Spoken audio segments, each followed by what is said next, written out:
And we're back. All right, so we have a special guest for you right now.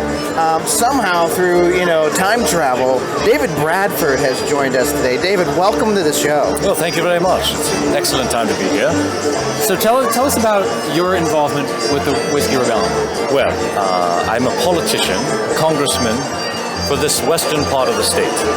And my role is really to sway the federal government into reducing the Excise Act so that we do not have a taxation against our whiskey. Because whiskey is the production that we have in the western part of the state that is essential to the trade that we have. As it occurs with most farmers and tradesmen in the West, they do not have money to pay a tax. Correct. So we must not have a tax on our whiskey because we cannot pay it. Right. So it's very important. And also, what's really detrimental to the success of the western part of the state is that there's a 5 cents tax per gallon on whiskey in the western part of the state, but only 2 cents per gallon in the eastern part of the state. Is that fair? I wasn't aware of that. Okay. Yeah, okay. Philadelphia pulling some strings. And 5 cents, that's a hefty sum for the time. It's a very hefty sum, yes.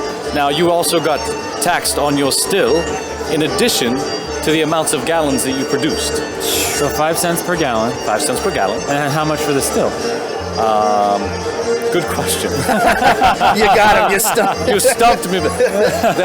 For my recall, it's around 10 cents for the Oh my still. goodness. Jeez, oh man. And now is that per still? Per still, yes. Now, most farmers only had one still. Sure. But like you said, But still. No, like you said, these farmers, they don't have a lot of money if at all, and they're using their grain and their distillate to use as trade to get things that they need. So if you don't have money to begin with, how are you going to, even 5 cents, how are you going to do that, I understand that the rationale behind the taxation was in an effort to basically pay off the Revolutionary War. Correct.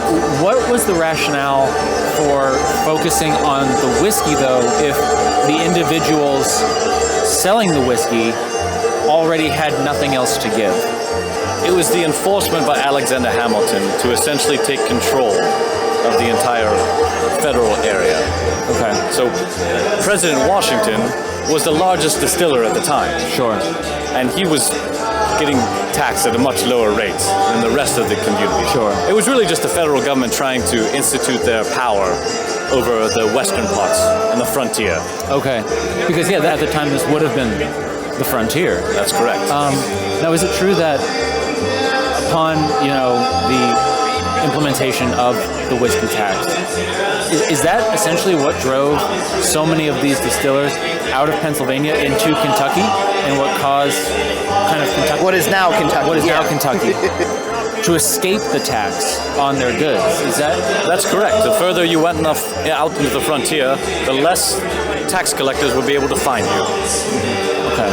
All right. So, essentially... So, again, we are Kentucky's history... Kentucky's big brother, yes. Yeah, Kentucky can link their history directly to the excise tax. What our rebels did at the Western... Yeah. American whiskey started here. And I just think that's so cool. That no one thinks of Pennsylvania as the grandfather of American whiskey. There are stories that in France that at the time the king would only drink rye whiskey from Monongahela. Yes. And that's very important because it was a very specific grain that was only produced here and could not be produced anywhere else. Exactly. That's very cool because you always you go around, and I know this. I'm about to talk wine, but I know we're doing whiskey. But it's just so interesting to me that you go to Napa Valley, you go to Tuscany, you go to the south of France, where the soil is ideally suited for their particular crop. And I don't think anyone would ever stop to think that actually the Pennsylvania climate is also suited to a very particular kind of crop and a very unique product. That's correct. Yes. And I just think that's so very cool because everyone's going to think, oh yeah, tropic, subtropic is going to be ideal for growing the grains needed or the crop needed for it's the soil, beverages. It's the atmosphere. Yeah. all of the mushrooms that are essentially produced in the United States are produced in Pennsylvania. I didn't know that.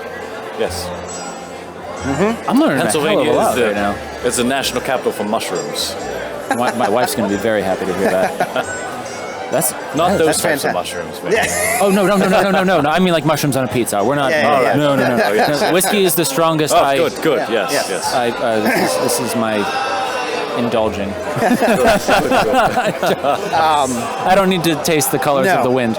Is that kind of what you try to do? Is you try to be that middle ground of like the middle person talking between I had to both weigh parties? both. I had to weigh both sides. I had to try to negotiate with the federal government in order to reduce the excise and to not implement it. And then I also had to work with the frontiers people to accept it in a lot of ways, or not accept it.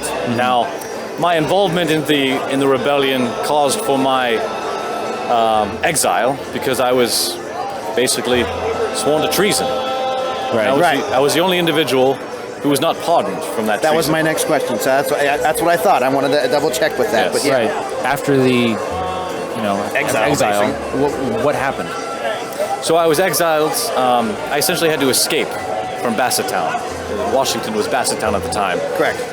I escaped on my horse. I rode to the Ohio River, where I owned a flatbed business, so flatbed boats. Okay. Yes. So I got on my flatbed. There were many federal skirmishes that tried to attack me on my way down the Ohio to the Mississippi, and I made my way to Spanish West Florida, which is now Louisiana today. Okay.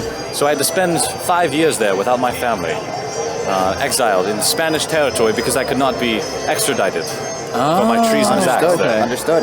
Okay. At the time, were Spain and England considered to be aggressors, enemies? Correct, So they yes. couldn't touch you. They could not touch me. Okay. Now, So after those 5 years, were you able to return? President Adams pardoned me. So I was able to return to Bassettown in 1799. And at that time, I moved my family to Myrtle's Plantation as it exists today, which is actually one of the most haunted mansions that exists in the United States. Oh, That's so interesting. cool. So if you ever go to Louisiana, you can still visit there. Okay. And the reason it's so haunted is not for me. Okay. It's actually for my children. I had 9 children. Oh. And unfortunately, some of them committed some adultery against some of the servants that existed there. Okay. And there were murders and poisonings that occurred. Wow. So there were many people who haunt that area. So you lived a very thrilling, full A full life, sir. life. Yes. That's. Meanwhile, I have a hard time getting out of bed in the morning because I slept on my neck wrong. Yeah. Right.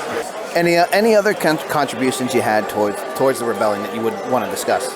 Well, I would have to say that my henchman, if you would call him, John Holcroft, Tom the Tinker, Yes. Yes. was essentially my hands in the action. Okay. I tried to stay away from the actual implementation of treasonous actions, Sure. such as tarring and feathering, and Yeah. accosting mail people as they were trying to deliver mail to Philadelphia. But I was involved with that quite thoroughly. Okay. So, question for you: Tom the Tinker. That was his Pen name. pen name. It's pen name, yes. Why did he choose the name Tom the Tinker? Is there any significance behind the name that tie back to him as a person? It's not specifically known. However, I will have to say that anyone who has tinkered in whatever business that they're in, Yeah. he was tinkering in essentially rebellious acts. Okay.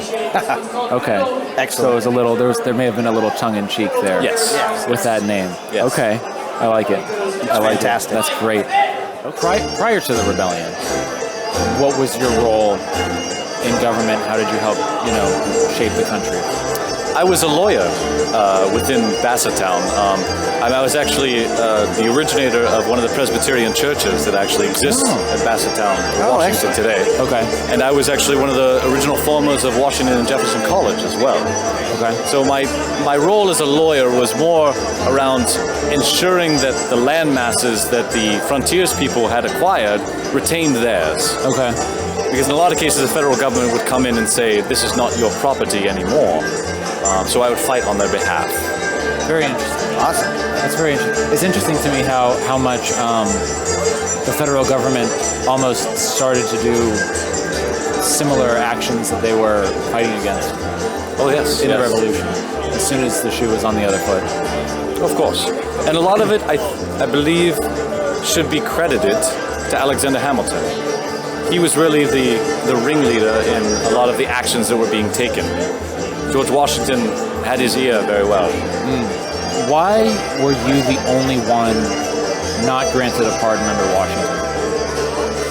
I believe it is because I was a federal agent.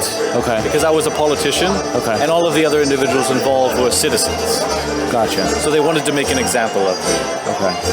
Okay. And so, what caused Adams to grant you the pardon in that case? What caused him to decide to, go against that line of thinking? I was a very wealthy businessman.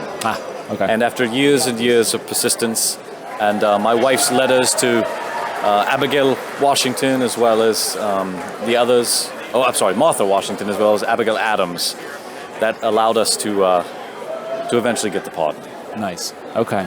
And he realized that my acts were really not that treasonous. Well, David, Excellent. thank you for joining us. Thank you for telling us your story.